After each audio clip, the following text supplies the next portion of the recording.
So this is the last talk of the day, so everybody is tired, it's hot. So, okay, let's try. So this is a big title, and of course, I will just give you some thoughts and random thoughts, and so this will be based on, of course, a lot of the data that has been presented before. This will be based partly on results that are in my book, partly on new research that has been conducted since then. So let me be very clear that I am the only one responsible for all the stupid speculations that I will give you today and interpretation, but I am not the only one responsible for the data collection, and we have been involved together in this massive collective research program, and there is no way, without Tony Atkinson, Emmanuel Saez, Facundo Alvaredo, Gabriel Zuckman, Jean-Laurent Rosenthal, Gilles Postel-Vinel, Lucas Chancel, lots of others have been involved. So this is really a collective program. A lot of the data now is available on this website, which Lucas Chancel presented to you earlier this afternoon. So we will keep putting new data online. Let me say, for the US, because there was a question just before, so you will already find online the full paper, appendix, and also all the data series by percentile, and also broken down by tens of percentiles and tens of top percentiles. So the full microfile, as Emmanuel Saez was saying, with hundreds of thousands of individual observation, match with age, gender, etc. We will put it online in a few months. But you already have the data by percentile and generalized percentile online. So there's already a lot online, which we put a couple of months ago. Okay, so I'm going to try to make 4 points in this lecture. First point will be, lessons from the long-run dynamics of income inequality. So this will be basically summarizing a big part of the lessons that stem from my book.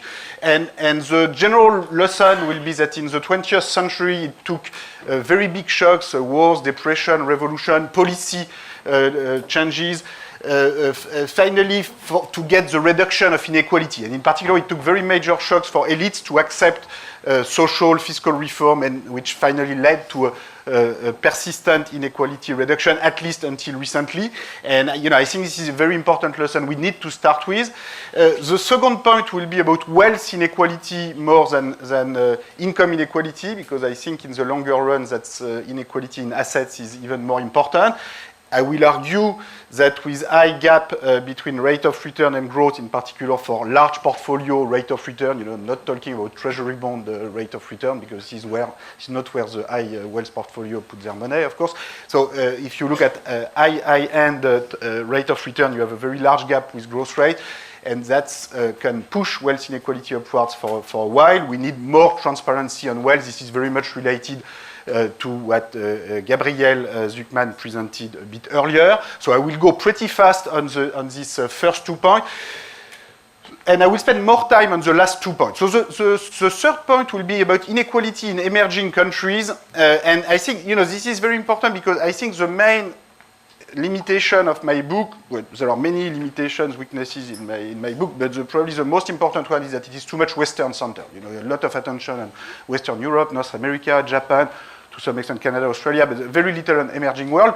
This is not entirely my fault. This is largely because of a problem to access the data, and I would have loved to include more countries. But now, one of the good impacts of the success of the book is that it facilitated access to data. So in many countries, including in Brazil, in Korea, in South Africa, now in Ivory Coast recently, or in the Middle East, in Lebanon, in India, in China, we now, partly because of the pressure that was put on national tax administration following the success of the book and media asking, okay, why is Brazil not in the database? Why?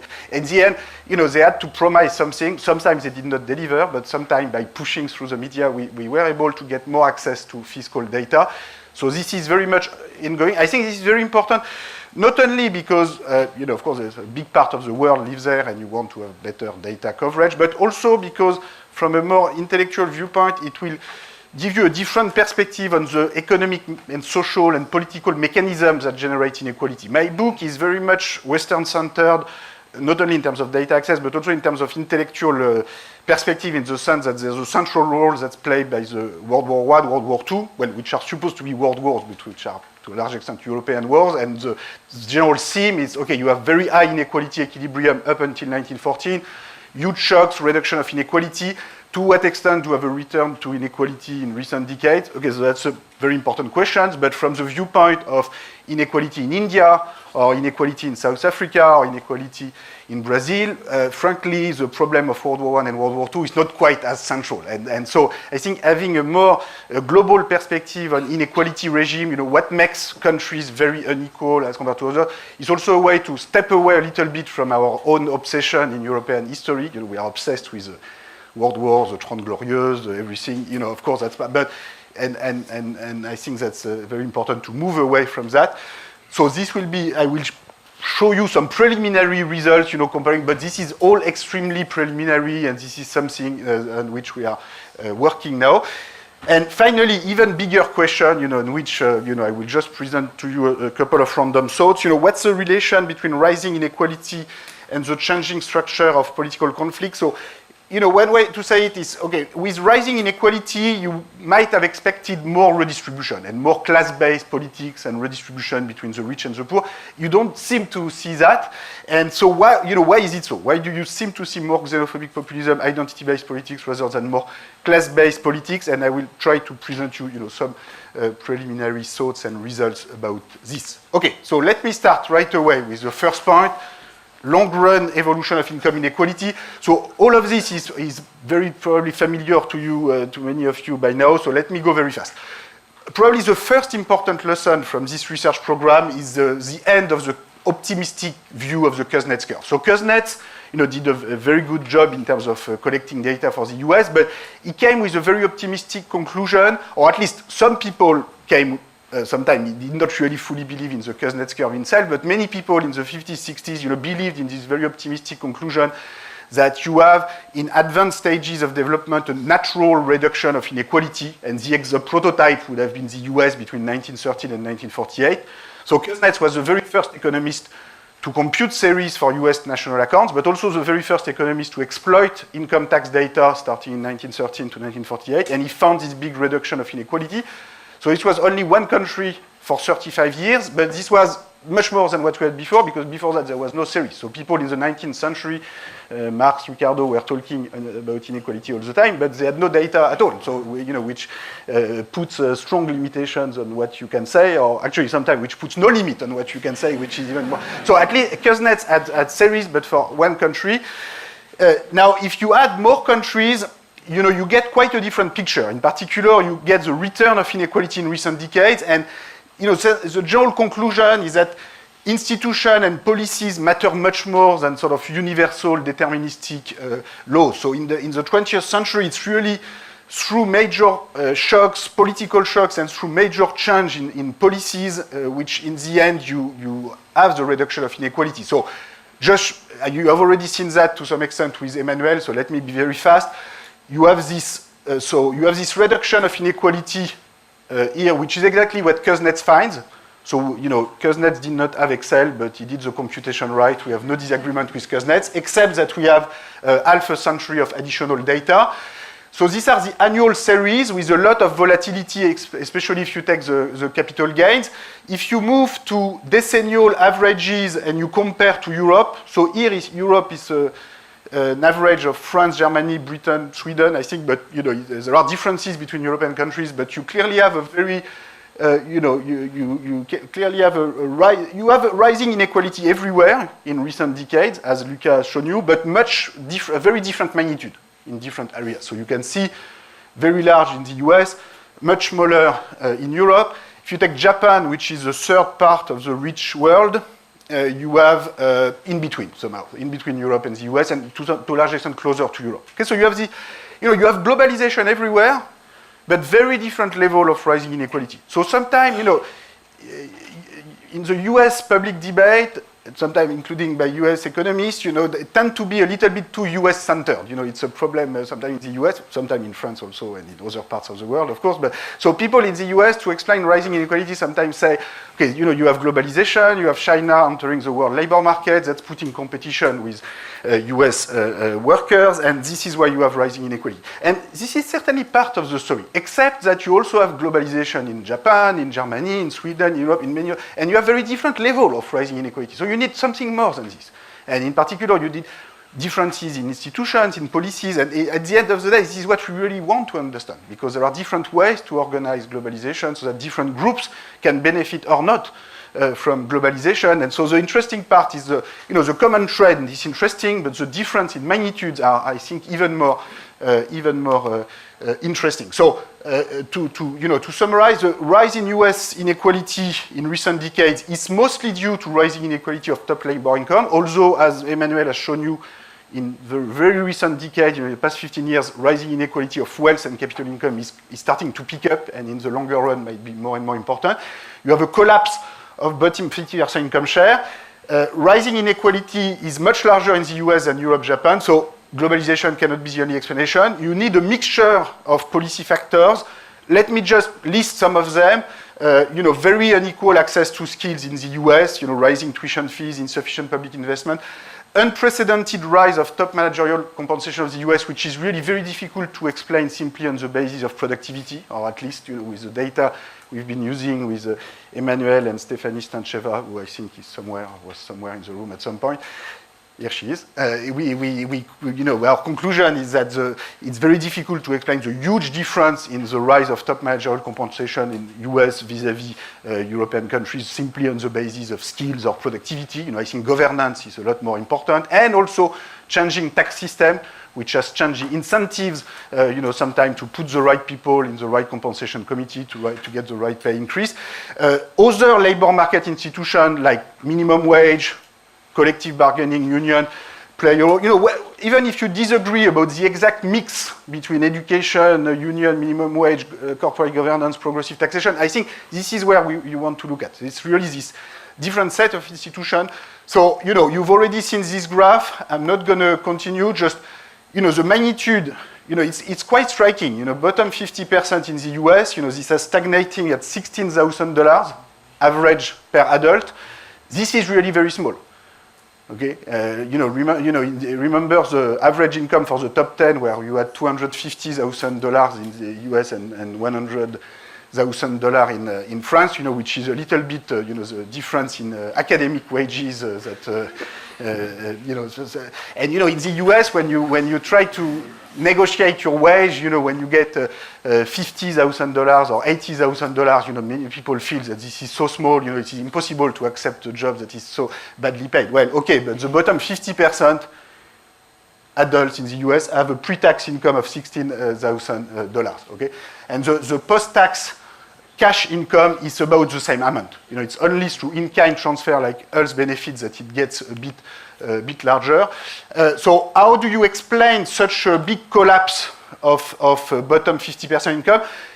I think the general conclusion is that ex post redistribution is not going to be enough. You need to find ways to increase primary incomes of the bottom 50% through better access to education, through different labor market institutions. But when you have such a huge, in terms of income shares, they have basically exchange position with top 1%. You really have to ask yourself what is in the basic machinery that produces skills and assets and access to high-paying jobs. What is going so wrong? And the orders of magnitude, are so massive. So certainly, minimum wage can be, and there's been a lot of discussion in the US about the minimum wage. As you know, in real terms, so some people believe the minimum wage is too high in France. I don't know, I'm not going to talk about that. I think it has more to do with the structure of payroll tax on the top of the minimum wage. But in any case, I think it's too low in the US. In the US right now, in purchasing power, the minimum wage is less than what it was in the late 1960s. So the reduction is when you have a nominal freeze and inflation, which takes some of the... So at the end of the day, this is really quite spectacular to have a country in peacetime with a reduction in the purchasing value of the minimum wage over a 50-year period. This is really quite striking. Now, increasing the minimum wage is not enough. You care about access to education. So this comes actually from research by Emmanuel Saez and Raj Chetty and other co-authors. And Emmanuel is very modest, so he didn't say that he did all this when someone asked questions about education and inequality. But there's a lot of work that could be done to relate parental income, inequality, and access to education. So this is one of the most spectacular graphs coming from the research by Emmanuel Saez and Raj Chetty. So they were able to match in the parental income tax returns with social security numbers to look at access to universities. So this is quite spectacular. This is almost the 45-degree line. You go almost, so these are ranked in parental income. This is the situation as of today, or measured like 4 or 5 years ago. And this is probability you attend college. So you get a straight line, and you go almost from 0% when your parents are poor to 100%. Well, not quite. You are at 20% chance to go to college if your parents are poor, and you have only 95% if your parents are at the top. So, it's not the 45-degree line, but it's getting extremely close. And of course, the college you go to, universities you go to when your parents are rich are not the same as those we have to the bottom. So this is, this is pretty extreme, and I think this shows also the level of hypocrisy that we have sometimes in, easy, meritocratic discourse about, a lot of mobility in US society, etc. And, when you see this, you see the gap between the official discourse and the reality of what we have, which is really striking. And I think at some point it's important to have more transparency, not only about income inequality, but also about public services, access to different basic goods and services, because, the elite always has a lot of imagination to justify inequality in terms of equal opportunity, etc. And, sometimes what they claim is right, but sometimes what they claim is not right. And I think it's important that we, put these kind of claims under public scrutiny and see, what we actually have. And so this is, I think, an area in which a lot more research is necessary. Let me now move to the issue of wealth inequality. Now, wealth inequality is to some extent the translation later in time of income inequality, because wealth inequality partly comes from unequal saving rates applied to unequal incomes, but it also involves other processes, change in the structure of capital ownership, a new form of property, intellectual property. It involves inheritance, so we talk a lot about inheritance with Jean-Laurent Rosenthal earlier today, and I'm not going to return about many of the subtleties here, but clearly the inheritance process, the matrimonial regime, progressive inheritance succession, that's going to matter a lot. And so, generally speaking, what we observe in the data is that we have a gradual rise in wealth-to-income ratio in recent decades, which makes the issue of wealth and regulation of wealth, generally speaking, much more important today than what it was 20, 30 or 40 years ago, and probably very important, even more important in the future. So let me show you just the very long-run picture. This is very similar to what Jean-Laurent has shown you earlier today. There's a massive decline in the capital value, the market value of assets between 1910 and 1950, particularly in France and Germany because of the destruction, but also in the UK. Destruction, according to our estimate with Gabriel Zuckman, is only about 1/3 of the total fall in capital income ratio between 1910 and 1950. The rest of it is the lack of investment and saving, or more precisely, a big part of the private saving went to pay for the war, to pay for public debt, which then was put to zero by inflation, and the money was used to pay for the war and to destroy the rest of the capital stock, which is a very stupid process, but this is the story of Europe over this time period. And you also have a change in policy regime like rent control, nationalization, which reduce the relative price of assets relative to consumer price. And this is to some extent, desired policy outcome to some extent.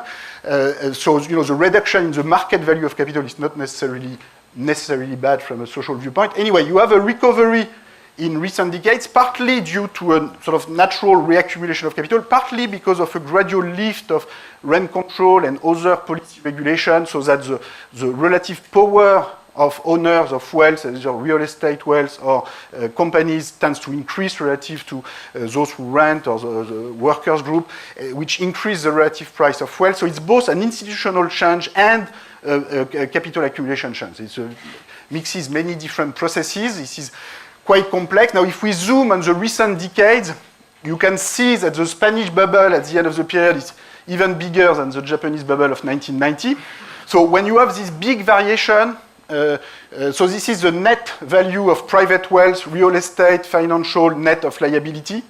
divided by national income. So sometimes in economics textbook, this is supposed to be a constant. So, be careful with textbook. You can see, sometimes in economic textbook, when we don't know much about something, we just assume it's a constant. But, if you have only one data point, everything is a constant. But in fact, there's no reason it should be a constant. As we all know, even in the simplest model where you have a single capital good, which is the same thing as the consumption good, and a labor capital substitution, it all depends on how much you save relative to how fast you grow in terms of underlying productivity and population growth. If you save twice as much, well, of course, you will build a pile of capital that could be twice as big. So with population aging, growth slowdown, if you keep saving, partly because of aging, you accumulate more assets. That's not necessarily bad in itself, but this creates new issues, especially if you move away from the single good model and you have relative asset price effects, so typically the price of housing, so people don't know where to put their savings, they like housing a lot, this can create huge bubbles, which implies that if you make a mistake, this has consequences both on the macro side and on the inequality side. On the macro side, clearly, when you have a ratio of 700% in Spain, if you make a 10% mistake on the value of your real estate, this will have consequences for the real economy that will be a lot more damaging than when the ratio was 200 or 300. On the inequality side, it also means that if you buy housing at the right time, you're fine, including sometimes for some middle class group. But if you typically the young generation who don't have family wealth, who try to access a real estate property in Paris or Madrid, that's going to be very difficult, or unless you have a very top 1% labor income, but access to. So you have also have mobility effect behind these evolutions that are quite important. We recently constructed balance sheet for China with Li Yang and Gabriel Zuckman. The previous countries, these are more or less the official balance sheet, which now are more or less complete. So as some of you may ignore, for a long time, national accounts were purely national income accounts, about the flow side. So income, output, consumption, investment. Now we have national stock accounts for many countries with balance sheets, so the assets, real estate, financial asset, liability for household sector, government sector. Very recent, like in a country like Germany, you have to wait until 2010 to have the first official balance sheet published by the equivalent of INSEE Destatis in Germany. Okay, so it's difficult to monitor a global financial crisis where everything is about balance sheet if you don't even have a balance sheet for Germany. And so we are starting from very low, in terms of data collection and knowledge of the economy. And I think it's important, as scholars, that we take part to this data collection effort. Sometimes the profession prefers to prove theorem and prove theorem and prove theorem, which of course, is very fun, and I like to do that as well, up to a certain point. But, I think, we can be sometimes more useful just trying to improve our basic understanding of the economic facts and evolution. So, in China, of course, this huge increase in private wealth is due to a large extent to privatization. Now, in Western countries, privatization is also important. So if you look at so this is the share of public property in national wealth. So you can see at the end of the period, you have negative public wealth in the US, in Japan, in Britain. So what does it mean, negative public wealth? It means that the public debt is higher than the public assets. So it means that when you have negative public wealth, even if you sell all the public buildings, public hospital, public sovereign fund, if you have a sovereign fund, public financial asset, whatever, that's not going to be enough to reimburse your public debt. So, I'm not saying Italy or UK or whatever should do that and that we should pay rent to the owners of the schools to which we send our children, but in a way, this is already what we are doing. When you pay interest payment to holders of public debt, which is bigger than the value of the public assets, it's a bit more abstract. It goes through the financial intermediation system, but in the end, in substance, it amounts to the same thing. So in China, what we have is a stabilization since the crisis at about 30% of net public wealth. So you have almost no public wealth left in housing. It's 95% private, 5% public. But in the corporate sector, you have 50% public, and this is stabilizing or even consolidating since the crisis. This is not uncomparable to what you had at the time of the mixed economy of the post-war period, where you can have 20 to 30% of net public wealth in a number of Western countries. So, I'm not saying China today in the future is the same as the glorious mixed economy, but it is comparable in terms of orders of magnitude. And there are indications that this is going to stabilize at this level. I'm not saying this is the optimum level. This is a very complicated issue, but negative strikes me as too small. negative, if you go really to negative, it means that the private wealth holders, not only they own everything there is to own, including the public buildings through public debt, indirectly through public debt, but they also own future rights on taxpayer money in addition to everything there is to own in the country, which, at some point limits what you can do as a government. So, now, regarding wealth concentration, a big issue is, of course, the gap between the rate of return, the growth rate.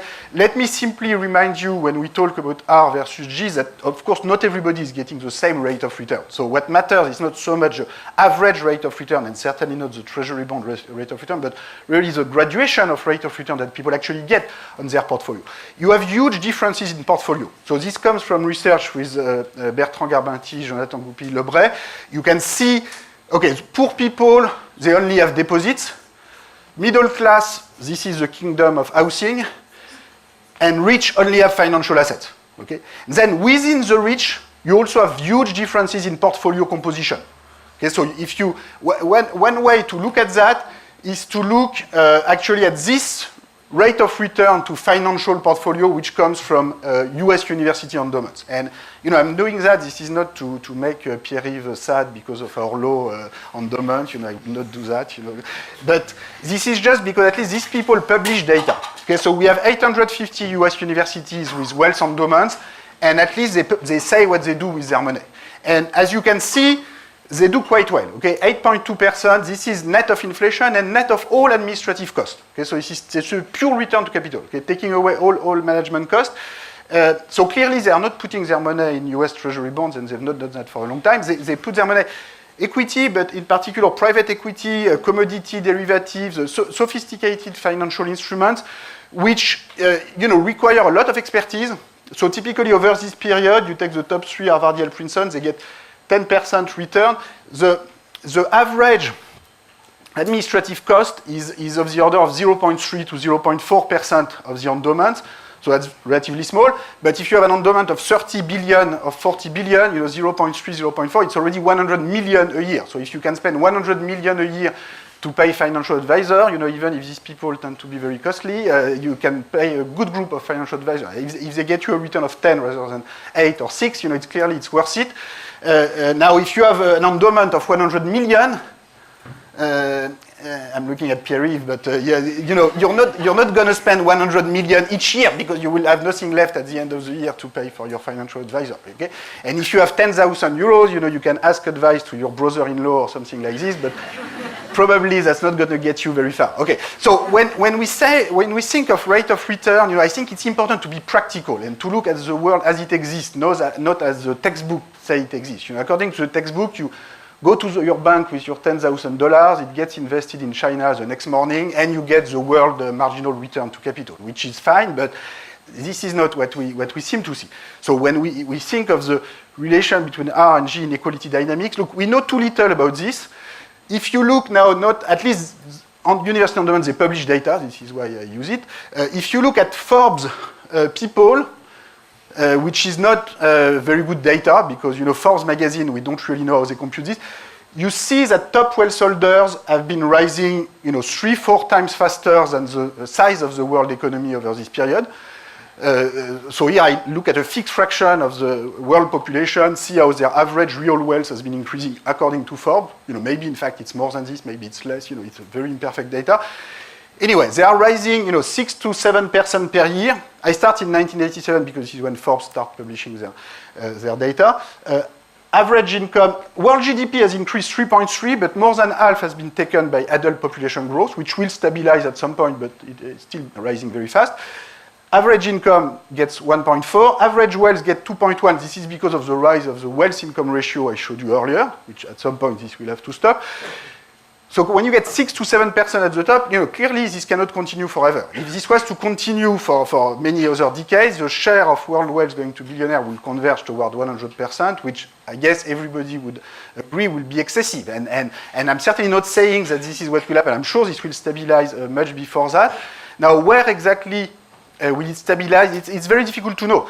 Part of the processes could be the unequal rate of return that we see for university endowments, but I don't want to make too much out of that because I think, billionaires are different animals than university endowments. So, in particular, university endowments, you have a board, it's a much more stable animal. Whereas a family, you always have someone in the family who does things wrong, etc. So, I'm not suggesting we should take the rate of return for university endowment and plug it into a model for individual wealth dynamic. If you were to do that, it would be quite frightening in the long run steady state, but I'm not saying we should do that. I'm saying we should be more concerned about this. There are processes which can diverge pretty fast, and we just need more transparency, more data, so that we can monitor this process and adapt our policies, in particular our tax system, to this. If you look at the long run evolution of top 1% income share using with world data, you can see that we are still far from the inequality level 1 century ago.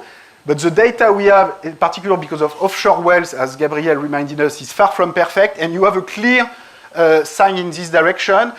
In a paper, still with a paper with Bertrand Garvinti and Jonathan Goupy, we did little simulation of a steady state wealth model, highlighting another very simple effect, which was already very well highlighted in the paper by Emmanuel and Gabriel on US wealth inequality, which we very much follow here, is that the inequality in saving rate is also very important, in the long run, and not only the inequality and rate of return. So it's a very simple point. I mean, the rich save more than the poor, that's for sure, but it's very different for a given gap whether the poor save 10% or 2%. The extreme case where the poor save 0, of course, their wealth share in the long run will be 0. So the absolute level of saving is as important as the gap, and it looks as if with growth slowdown, you have a reduction of saving of the bottom 50% in the US, in France, to very low level, if not 0. And that's what's driving this simulation. So you can see that it takes time for these effects to build up, but they can have huge impact. Just one equation for the entire presentation, because I have nothing against equation. I like simple equations that explain a lot of data rather than a lot of equations to explain very little data, or sometimes no data at all, which as people like to do sometimes in this profession. But so this is a simple amplifier mechanism between labor income inequality and wealth inequality. So SHYLP, this is the share of labor income going to a particular group P, which could be the top 10% or the top 20% or whatever. SHWP is the corresponding top 10% wealth share. Now you can see if the rich, so say the top 10% to simplify, have the same saving rate as the average and the same rate of return, then in the long run, wealth inequality is just labor income inequality. This is just a translation later in life of labor income inequality. Okay? But if you have a systematic difference between SP and RP, you have a very fast amplifying effect. It's a very simple steady state equation, as simple as it can possibly be. Nothing, the mechanisms are extremely simple to understand, but in the end, this is what Boyce use is very large long run. So the conclusion is not that we know what's going to happen in the long run. All scenarios could happen, but the system, the main message is more that there is a lot of instability in this process, that you can have very different level of steady state inequality. This needs to be monitored.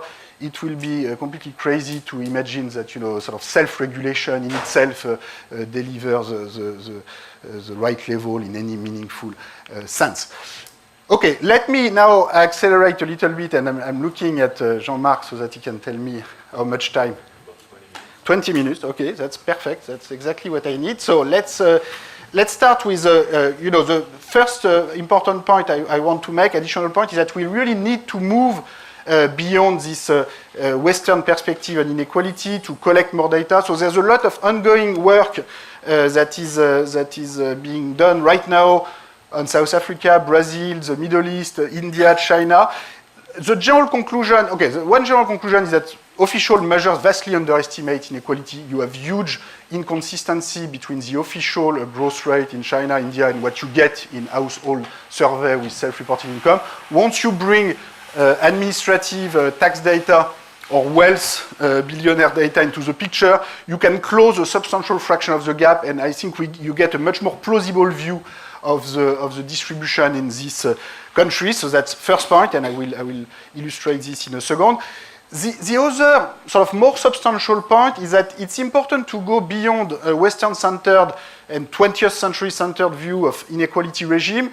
It's more than a measurement problem. It's also that if you ask yourself, okay, what are the countries in the world, you forget a little bit about Europe, the US, and you take a much broader view and you ask, what are the countries in the world with the most extreme level of inequality, you find that usually it has, not always, but it very often has a lot to do with a strong historical legacy of racial discrimination and very rigid inequality of status. It has not much to do with the modern sort of meritocratic myth about inequality. So typically, what are the most unequal countries in the world in our database so far? But we are adding more countries. South Africa, clearly. Now, South Africa is a country, of course, where you had apartheid until 1994. What's important is that, so until 1994, you had basically 90% of the population that had to live in 10% of the territories. They didn't have the right to own property in the other 90%. They didn't have the right to move. Now, everybody knows that, but what's important to realize is that at the end of apartheid in 1994, there was no attempt at all to do any form of land reform, of property redistribution, which, I'm not saying it's easy to do, but this is what many countries in the world did, in Japan or other Asian countries after World War II, France to some extent at the time of the French Revolution. I mean, you have lots of historical examples. It's never simple, but if you don't do it, and you start from a situation where 90% of the population is put in 10% of the territory with no asset, you should not be too surprised that the distribution of wealth remains extremely concentrated. And again, the key message is that there's no natural economic force that pushes a wealth distribution toward, more equality or whatever. You can have a persistent level of extreme concentration. In the theoretical models, there's absolutely many things can happen, in particular because of the amplifying mechanism I described earlier. If you look at the case of Brazil, which is another example of a very extreme inequality country, well, this is again a country with a very strong legacy of racial discrimination. This is the last country to abolish slavery in 1887, and at the time it was like 1/3 of the population, especially in the Northeast, so huge regional disparities. And in the US, of course, slavery was there until 1865, with 40% of the population in slavery in southern US until 1865. Legal racial discrimination until the 1960s, still massive prejudice until now. And it's more, so you have a strong legacy of inequality, you also have a strong political legacy, which many people have pointed to, partly explains the lack of development of a European-style welfare state in the US, partly because so the story goes, some of the white voters don't want to pay welfare benefits to going to the black population. And you can have this, this lack of solidarity that you have historically between the white, or at least segments of the white population and the black population in the US. Of course, it's a serious issue which today people have about Europe and the Muslim, non-Muslim confrontation in European countries. So these issues are not only issues of the past, these are issues of today. These are issues that play a central role if you want to explain, as of today, what are the most unequal countries, and unfortunately these are partly issues of the future in the sense that issues of discrimination play a central role and to some extent could play a bigger role, at least in some countries, in the future. So now there are exceptions. If you look at extreme inequality data, one exception, for instance, is the Middle East, where you don't have a legacy of slavery. At least not since the rise of Islam, or at least it became very marginal very quickly, so not for the past 1,000 years. But you have even more inequality, in fact, even more inequality than in South Africa and Brazil. So you can see, so these are estimates that we come with that we computed with Facundo Alvaredo and Lydia Aswad, who was a student there and is from Lebanon, and who has worked on Lebanon data, who is from Syria and France. She was able to access, for the first time, income tax data for Lebanon and a number of other Middle East countries. And so we are constructing these estimates, which so far are probably lower bound of the reality, because in a number of countries we only have the survey data, so we're still working on that. This is certainly a lower bound. a big part of this huge inequalities that we get for the Middle East, of course, has to do to the between-country inequality. So if the Middle East total distribution of income is so unequal, it's partly because of the huge disparities between countries. So sometime, you know, after the Arab Spring, some people, you had some reports, some World Bank reports saying, okay, why are we having all this movement? You know, Gini coefficient in Egypt are not very high. Well, okay, but first, you know, this Gini coefficient don't take at all the top of the distribution in a plausible manner. And also, maybe the right point of comparison for someone who's young in Egypt is not just inequality in Egypt, but in a broader region. You know, they can compare themselves to a broader region. So here, the Middle East is defined as a region going from Egypt to Iran, through Saudi Arabia, United Arab Emirates, Iraq. And this is sort of comparable in size to Western Europe and the US, and so it makes sense to make this kind of comparison. And this is something that we want to do more and more in With World Estimate, where we actually offer an online facilities where people can combine different countries' inequality estimates the way they want. So you can, you know, redraw boundary if you want, you know, look at inequality within the European Union, within France, Germany, Italy, because, you know, the particular nation-states boundaries that we have today are fragile and to some extent arbitrary, and the perceptions about inequality are much more global and much more complex than just inequality within France or within Germany. So in the case of the Middle East, if you want to understand the origin of very high inequality, it's much more modern in nature, if you want, than you know, apartheid in South Africa or slavery, the legacy of slavery in Brazil. It has more to do with oil. The arbitrary frontiers drawn in 1916 between you know, small territories in Kuwait with no population, a lot of oil, and big territories with a lot of population, no oil. So it's more the game of putting the frontiers at a certain place, which generate a lot of inequality, and also modern financial markets which can transform oil rent into a perpetual financial rent. So these are much more modern mechanisms in a way, you know, oil, finance, than slavery, racial discrimination. And in the end, this generates levels of inequality that can be even higher. Okay, so, you know, the general, you know, conclusion is that, so yeah, oil, frontiers, finance can be more powerful inequality generating mechanisms than slavery, racial discrimination. And modern inequality, generally speaking, has little to do with the sort of meritocratic fairy tales that we hear all of the time, where, you know, today is different, inequality is about innovation, equal opportunity, everybody has access to Harvard, etc., etc. And, you know, the reality, as I've shown you for access to higher education, but more generally, if you take a more global view of inequality, is that, you know, it's a mixture of old and new. You have some new features, but you also have some very old features, in particular related to discrimination. And the new components can be, you know, at least as violent as the old, if you think as the level of inequality in the Middle East, which I certainly don't say this is the only reason for the level of violence, but I think it will be very naive to imagine that this has nothing to do, and the extreme disparity on resources in the regions have nothing to do with extreme instability. So let me now move to the final point and the last 10 minutes. Okay, that's good, yes. About the political consequences of rising inequality. So, you know, rising inequality and the stranging nature of political conflict. So, as I said at the beginning, you know, we live in a sort of paradox today that, you know, everybody is talking about rising inequality.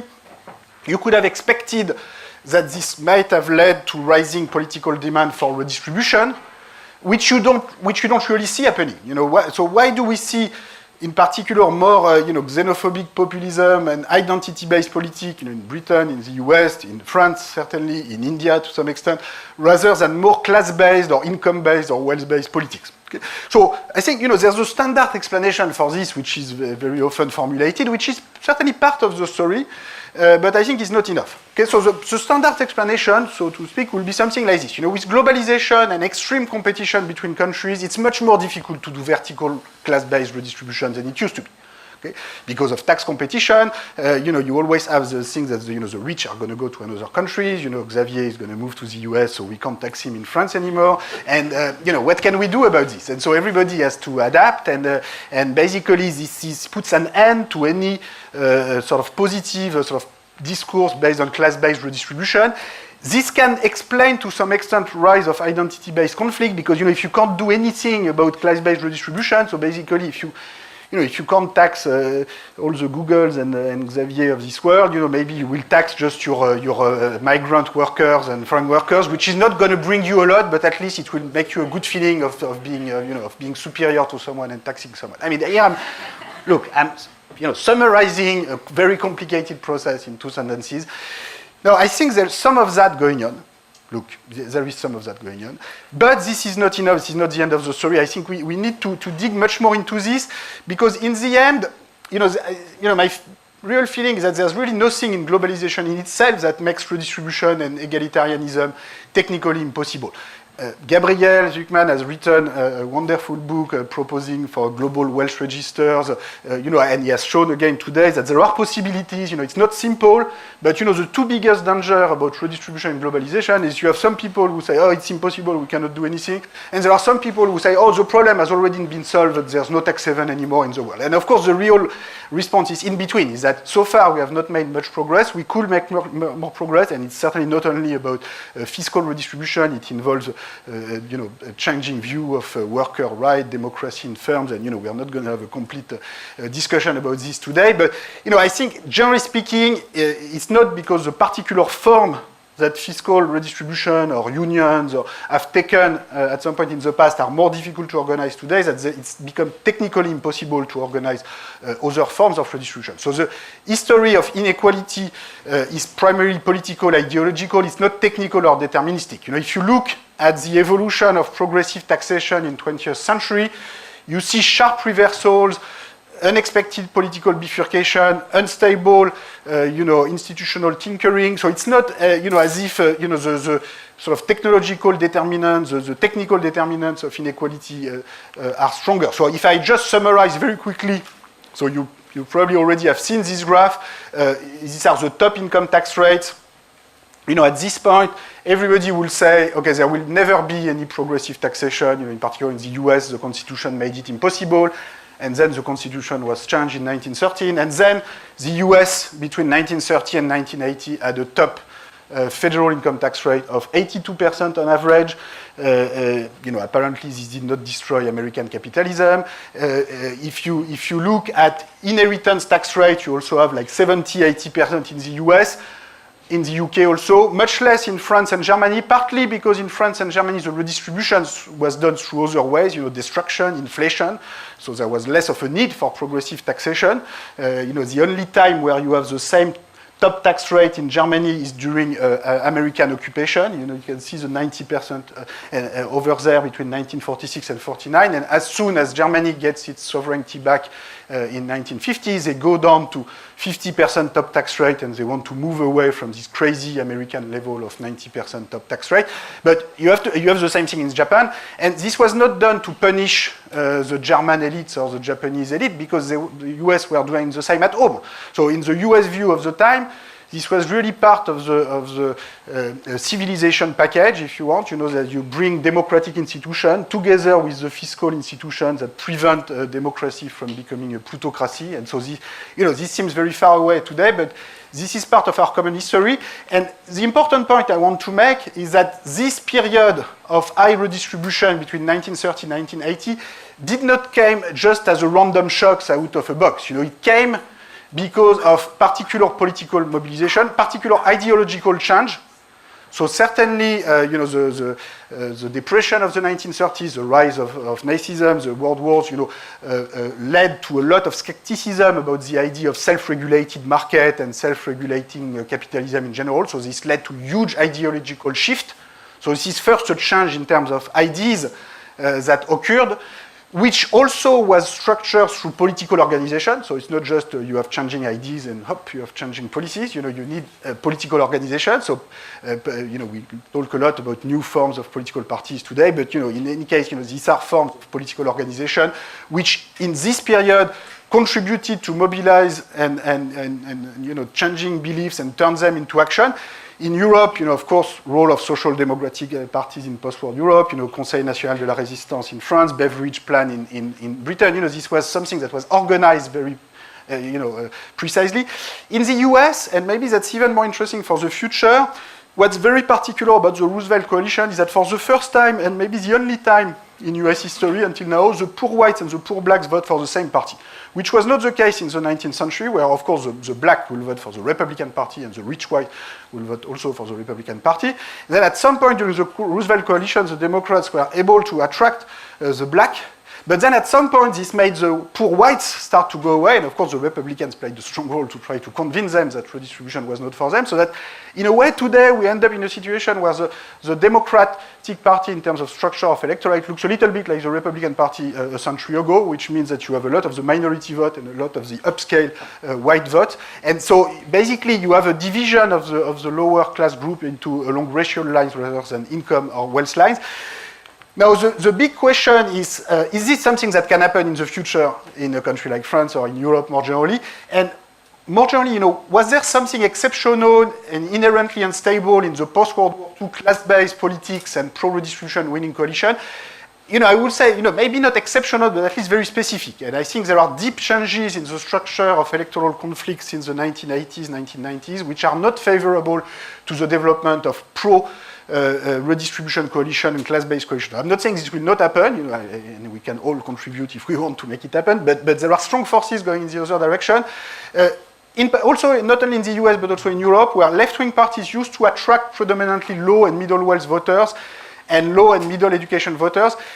Now, you have a very long-run evolution, which, the election of Macron, which is very particular in many ways, is an extreme point, but in a way it goes into a sort of long-run pattern where since the 80s, 90s, the left-wing electorate of voters voting for the parties viewed as more to the left have gradually started to become more and more highly educated workers, while less educated workers gradually turn to the populist right or xenophobic right or various variants. So let me just show you some data that I have started to collect. This is something I wanted to do for a long time. I started working on political attitudes toward redistribution more than 20 years ago, and then I had this little detour through data collection on income and wealth, which took me 20 years, but I am glad to tell you that now, this detour is almost over, and I will be able to return to what I planned to do already a long time ago, which is the study of political attitudes and electoral conflict. In line, of course, with the study of inequality of income and wealth, because that's important, but not only. So, okay, so this is what you can call the classical structure of political conflict. So here I take post-electoral survey after 1978 French general election, but you could take 1974, 65, this is a very typical pattern of the 60s, 70s. If you look by economic assets, in particular by wealth, so you have a detailed wealth questionnaire in the post-electoral survey of the time, you can see that people with a lot of assets vote for the right, people with very little assets vote for the left. So here the left means, in France, the Socialist Party, the Communist Party, and other allied parties, and it was almost 50-50 in 1978. They didn't get the majority of seats, by the way, but basically it was 50-50. In generally speaking, wealth is a better predictor of votes than income. Income is more complicated because income, you have labor income, capital income, you have age effect, you have public sector, private sector effect. So wealth is a better indicator. Now, at that time, if you look at the education pattern, it was more or less flat. So if you decompose, the different educational achievement, primary school, higher education, and you classify them in the same way as, bottom 10, next 20%, which is, of course, an approximation, but basically you get a relatively flat pattern, or maybe university graduate at the time voted more for the right than for the left, a little bit more. But, as compared to the wealth effect, nothing to do. Okay, so, ownership was the key determinant of political affiliation, and education, it was almost like. Okay. Let's look at the evolution over time. So here I go directly to 2012, but in fact you see a quite strong change in reversal, and if you take all the intermediate elections where the more educated people vote more and more for the left. And this is something that you see also for the Democratic Party in the US. If you take, so the recent election, is very extreme. So this is looking, at the preliminary. So this is very extreme, and of course this is a 65-35 election, so this is not really representative. But what I want to argue is that this is in the continuity of something that happened before. Now, if you look, so why is the left wing becoming more and more the high education vote? Left parties have always promoted emancipation through education, so it could be that those who have succeeded and benefited from it identified vote for the left. High education voters and left parties also tend to support universal values that are associated to globalization, post-colonial, multi-ethnic societies, and low education voters in some cases might have feel abandoned, threatened by globalization, migration, and which made them gradually turn to xenophobic right, which in turn induced left-wing parties to shift their economic policies to the right. So if your electorate is has so much more human capital than the other electorate, it will be strange if this does not have any impact on your tax policy and your other social policies. At some point, the party strategy and the party response to this change in the structural change. So next step, will the left-wing vote also become the high wealth vote? This is possible. Okay, this is so, but this was very particular. Okay, this was 65-35%. I don't think this will necessarily stay. You can see that at the time of Hollande, it was much less strong than in 1978. But so what I mean is that this kind of radical change in the structure of the electorate that we have seen in the US since the Civil War until today, where the class-based political conflict was the exception rather than the rule and was more a parenthesis rather than the rule, is something which we have a hard time, of course, in France or in Europe accepting as a possibility. But if we take a broader view of political conflict and redistribution than just a sort of European-centered class-based political view, unfortunately, maybe this is more complicated. So that doesn't mean we are going to shift definitely in this direction. This is not a deterministic process. As we know, Sanders could have been at the second round. We could have had all sorts of second rounds. So political outcomes are uncertain, and you have all sorts of bifurcation.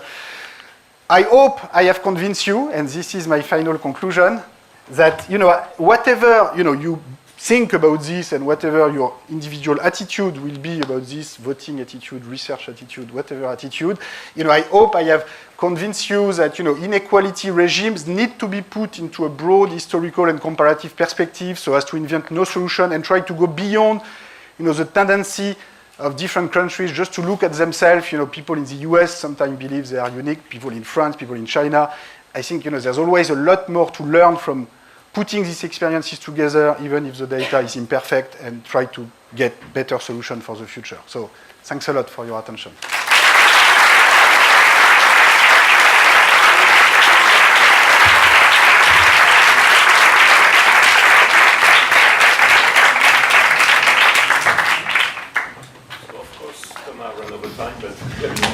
Time for a couple of questions. No, just a question. You mentioned that globalization was part of the problem. I just want to stress that it's much more difficult to redistribute the gain from trade than the gain from growth. Technically, in the second best world, in the first best world, everything is possible. In the second best world, it's much more difficult technically.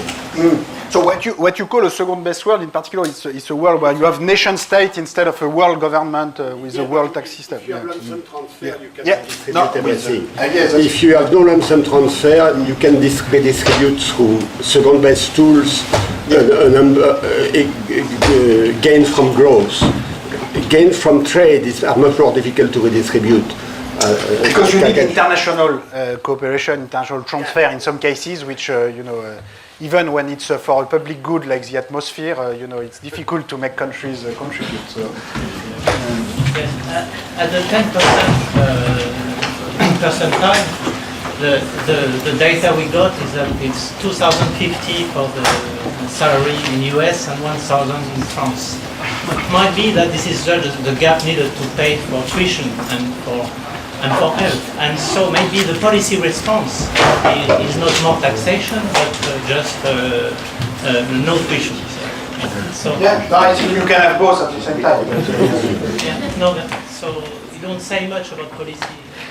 Well, I tried to talk about a lot of topics, but it's it was only 50 minutes or 55 or 55. Oh, sorry, too much. So.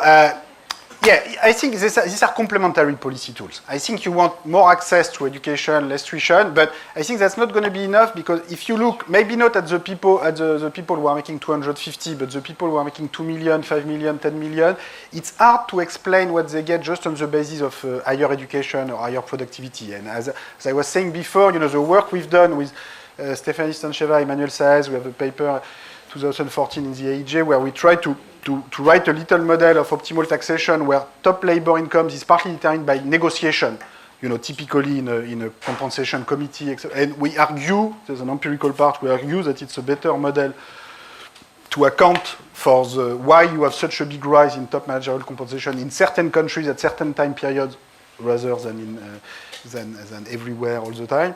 And therefore, the policy consequences here is that the right policy tool is very steeply progressive taxation at the top end. So I think all these different policy tools are, complementary, not substitute. So one last question. Yeah, fascinating. I just wanted to ask you, why don't you move into other dimensions of inequality when you discuss political attitudes? Because in the US, although you had an increase in income and wealth inequality, other dimensions have become more equitable. Gender, and you have some results for that. Also, the racial divide. I mean, the weird thing is that you have an increase in inequality at the time in which the civil rights movement asserted itself, in which you've had a rising black elite, you had a president who's black. And the other thing has to do also with equality in terms of sexual preferences, because that has also moved in the direction of more equality. So you have an increase in equality that might have become the predominant factor that makes a lot of people angry and mind less about increasing inequality. No, you're right. Look, this is really due to lack of time, because and Emmanuel had already shown some pictures about gender inequality, for instance. So you see that for France, it's very close to what Emmanuel showed you for the US, which is that we should not exaggerate the reduction in gender inequality, in the sense that if we need to wait until 2000 and 2102 or 2144, if we continue at the current. But at the same time, there was some reduction in gender inequality, which was sufficiently strong to make a number of men angry.